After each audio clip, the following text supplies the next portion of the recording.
I've done a lot of youth events over the year, some significant youth events over the years, and was really known in those circles rather, as one of the go-to guys for events that related specifically to young people.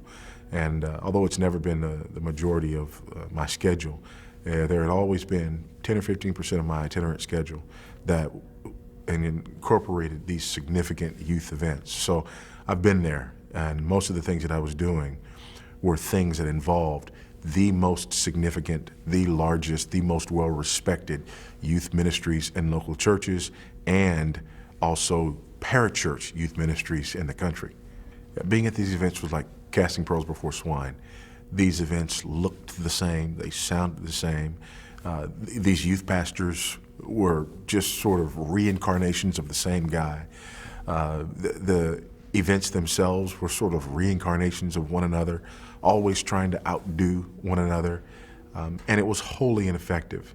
The fruit that was born in these ministries and through these events was negligible.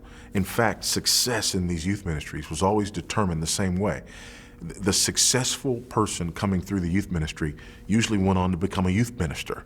The people who were most committed to the youth ministry were the ones who became, workers in their college ministry or workers in their youth ministry or youth pastors themselves. There was no sense of a broader, bigger picture of preparing young people for full-orbed adult Christian life and experience. That's why youth ministry is not the term anymore. Now it's student ministry. That's the term nowadays. The terminology has changed. Sort of like global warming changed into climate change, So now what's happened was youth or teenagers were growing up beyond their high school years and falling out of church because they were never part of the church as a whole. They were always part of a subculture within the church. So what do we need to do?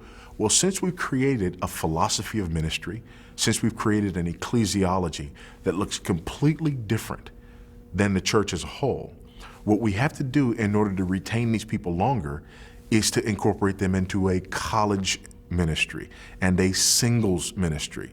So now the youth pastor is no longer the youth pastor, he's the student minister, because the ministry now incorporates people all the way from their early teen years through their mid-20s and sometimes even beyond. So again, the fruit of this is just a self-perpetuation of this cottage industry of subculture ministry.